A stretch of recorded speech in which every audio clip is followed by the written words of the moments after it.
আসসালামু আলাইকুম প্রিয় ভাই বোনেরা, কেমন আছেন সবাই? আমি আলহামদুলিল্লাহ অনেক ভালো আছি। দেখতে পাচ্ছেন সেই পুরনো প্রাসাদ যেটা পর্তুগালে দেখেছিলাম, তার ভেতরের অংশ দেখাচ্ছি। আগেও একবার দেখিয়েছিলাম, তবে এত সুন্দর করে হয়তো দেখানো সম্ভব হয় নাই।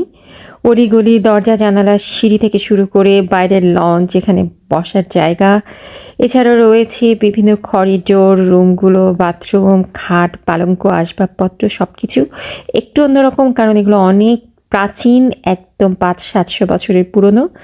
তাই তো প্রচুর টুরিস্টের ভিড় লেগেই থাকে এখানে। আমরাও এসেছিলাম, দেখেছিলাম, উপভোগ করেছিলাম আর ছবি তুলেছিলাম আপনাদের জন্য। সেই সাথে আজকে শেয়ার করবো একটা ইম্পর্টেন্ট বিষয়। অবশ্যই সাথে থাকবেন, মনোযোগ দিয়ে শুনবেন। আমাদের সতর্ক হওয়ার সময় চলে এসেছে। আসসালামু আলাইকুম প্রিয় ভাই বোনেরা, কেমন আছেন সবাই? আমি আলহামদুলিল্লাহ অনেক ভালো আছি। আজকে সকাল সকাল একটা মেসেজ পেয়েছি ইনবক্সে, এটা আপনাদের সাথে একটু শেয়ার করতে চাচ্ছি। কারণ আমাদের সকলকে এখন সজাগ থাকতে হবে, তীক্ষ্ণ দৃষ্টি রাখতে হবে। আমাদের মানসিকতা, আমাদের মন, আমরা যে ধর্ম অবলম্বন করি না কেন, সব জায়গায় কিন্তু বিষক্রিয়া ছড়ানোর জন্য এক ধরনের মানুষ খুব ওত পেতে থাকে। যদি আপনার প্রশংসা থাকে, যদি আপনার সুনাম থাকে, সেটাই তারা নষ্ট করতে চায়। দেখবেন ইসলামের কিছু শত্রু আছে, তারা ইসলামের জন্য ভয়ঙ্কর শত্রু। তাদের সম্পর্কে এরা কথা বলবে না, এরা তাদের সম্পর্কে কথা বলবে যারা ইসলামের সেবক। তাদের হয়তো কোনো একটা কথাবার্তায় ভুল ত্রুটি হয়েছে, একদম ওত পেতে থাকবে। সেই ভুল ত্রুটিগুলো তারা খুঁজে বের করবে এবং সেগুলো প্রচারের মাধ্যমে মান সম্মান নষ্ট করার চেষ্টা করবে। এবং তারা এমন নির্বোধ হয়ে থাকে কেউ কেউ, যারা অন্যের প্রচারিত জিনিসটাই প্রচার করতে থাকে। এর উদ্দেশ্য বিদেহ কিছুই ভালো করে গভীরভাবে বুঝতে পারে না। এর পেছনে রাজনৈতিক কারণ, অর্থনৈতিক কারণ, সামাজিক কারণ এবং বৈশ্বিক অনেক কারণ, অনেক ষড়যন্ত্র থাকতে পারে, এটা তারা বোঝে না। এক পর্যায়ে সে আমাকে বলা শুরু করলো যে আপনি তো ওনার ভক্ত, এই জন্য ওনার নামে বদনাম আপনি সহ্য করছেন না। আমি বললাম আমি কারো ভক্ত না, আমি শুধু কোরআন হাদিসের ভক্ত আর মানবিকতার ভক্ত, মানুষের ভক্ত। যারা ভালো মানুষ আমি তাদের অনুসরণ করি, যারা খারাপ মানুষ তারা পরিত্যাজ্য। তারা যতই ক্ষমতাধর হোক না কেন, অথবা তারা যতই সুনাম অর্জন করে থাকুক না কেন, আমার নিজস্ব বিচারে আমি অবশ্যই সেটা গ্রহণ করব না করব পরে ভেবে দেখব। তাকে আমি বলেছিলাম আপনাকে দুটো কোয়েশ্চেন করব, এটার উত্তর দিতে পারলে আমি আপনার কথা গ্রহণ করব। বলে আপনি তো পড়েই দেখলেন না মেসেজটা। আমি পড়ার কোনো প্রয়োজনই বোধ করছি না। আমি জানি একজন মানুষের সুনাম নষ্ট করার জন্য মানুষ কি বলতে পারে। দেখা যাবে আমারও কথায় অনেক খুঁত থাকে, অনেক ভুলভ্রান্তি থাকে, অনেক ভুল ইনফরমেশন থাকতে পারে।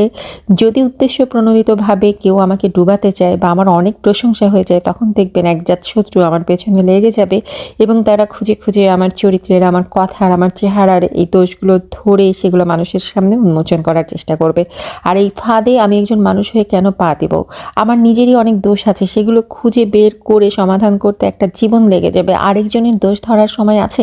আর আমি যার দোষ ধরছি, আমি কি কখনো পরিমাপ করে দেখেছি আমি তার যোগ্য কিনা দোষ ধরার, অথবা আমি তার সমতুল্য কিনা? সে যাই হোক, এতক্ষণ যা কিছু বলছিলাম বিচারের ভার আপনাদের হাতে তুলে দিলাম। আবার ফিরে এসেছি প্রাসাদের সৌন্দর্য বর্ণনা করতে। এই যে প্রাসাদটা দেখছেন, এর দেওয়ালের যে কারুকাজ অসম্ভব সুন্দর। মাথার উপর যে সিলিংটা ঝুলে আছে, সেটাকে যদি আপনি খেয়াল করে দেখেন, কি অসম্ভবভাবে কারুকাজ করা হয়েছে। কোনো শিল্পীর হাতে আঁকা নাকি অন্যতম কোনো স্রষ্টার হাতে তৈরি আমি জানি না, কিন্তু আমাকে ভীষণভাবে চেনেছে। দরজা জানালাগুলোই যে কাঠগুলো ব্যবহার করা হয়েছে, এই যে আলমিরা এবং আসবাবপত্র, খাট, পালঙ্ক দেখছেন, এর মধ্যে রয়েছে ঐতিহ্যের 500-700 বছর আগের পুরনো জিনিসগুলোকে ওরা যেভাবে ধারণ এবং সংরক্ষণ করেছে তা সত্যি আশ্চর্যজনক। আর জানালাগুলো দেখছেন এমনভাবে সেগুলো স্থাপন করা হয়েছে, আলো এবং বাতাসের খেলা চলছে অবিরত। আর সেখান দিয়ে ঝুলে আছে বাইরের লন, অসম্ভব সুন্দর সবুজ বাগান, নদীর ঘাটলা বাঁধানো সিঁড়ি, যেখানে রানী গিয়ে বসতেন, পারাপার হতেন, এবং প্রচণ্ড বড় এক সমুদ্র, যা এখন ছোট হয়ে জাম্প করে এপার থেকে ওপারে যাওয়া যায় এমন শুরুতায় পৌঁছেছে। এই সৌন্দর্য দেখতে দেখতে হারিয়ে গিয়েছি অনেক পুরনো দিনে। তখন এই প্রাসাদ ছিল জমজমাট, লোকের ভিড়। এখনও লোকের ভিড়, তবে এখন পর্যটক এবং যারা ইতিহাস সন্ধানী তারা আসেন, দেখেন, পড়েন। সাজানো আছে বিভিন্ন ইতিহাস, কারা এখানে ছিলেন, কেন ছিলেন, কিভাবে ছিলেন, কত বছর ছিলেন, এই প্রাসাদগুলো কী কী কাজে ব্যবহৃত হয়েছে। এছাড়া দেওয়ালে দেওয়ালে ঝুলানো আছে যে ছবিগুলো, সেগুলো আশ্চর্য ইতিহাস বহন করে, যা সত্য। যে মানুষগুলো একসময় ছিলেন প্রভাব প্রতিপত্তি এবং প্রচণ্ড দাপুটে, তারা যে ছবি হয়ে দেওয়ালে ঝুলে আছেন এবং তাদের সেই নিদর্শন দেখে দেখে আমরা পরিতৃপ্ত হই, স্মরণ করি, বোঝার চেষ্টা করি সেই আগেকার দিনের ইতিহাস, আগেকার দিনের ভালো লাগা, ভালোবাসার ছোঁয়া। তখন প্রাণ ছিল, এখন প্রাণের অস্তিত্ব নেই। এখন যারা ঘুরে ফিরে বেড়াচ্ছেন, প্রাণের অস্তিত্ব চিত্ত নিয়ে তারা শুধু জানার আকুলতা এবং কৌতূহল নিয়ে ঘুরছেন, প্রাসাদটা দেখছেন, প্রাসাদের সৌন্দর্য অনুভব করছেন। প্রাসাদের যে ফ্লোরগুলো সেখানে বিছানো আছে অত্যন্ত নামি দামি ভারী কার্পেটগুলো অসাধারণ লেগেছে আমার কাছে, আর ফ্লোরের কারুকাজও অসাধারণ। আপনারা একটু চোখ মেলে দেখবেন, একটু অনুগ্রহ করে বোঝার চেষ্টা করবেন কি অসম্ভব মেধা ও মনন এখানে খেটেছে। আমি অবাক হই, বিস্মিত হই, আগের অত মানুষ এত মেধাবী ছিলেন, তাদের রুচিবোধ, তাদের চিন্তাভাবনা, পরিকল্পনা এমন অসাধারণ ছিল যেটা ভেবে বোঝা যায় না। আমরা কিন্তু অনেক আধুনিকতার ছোঁয়ার মধ্যে চলে এসেছি, তারপরেও খুঁজে খুঁজে দেখা যাবে তারা অনেক বেশি আধুনিক।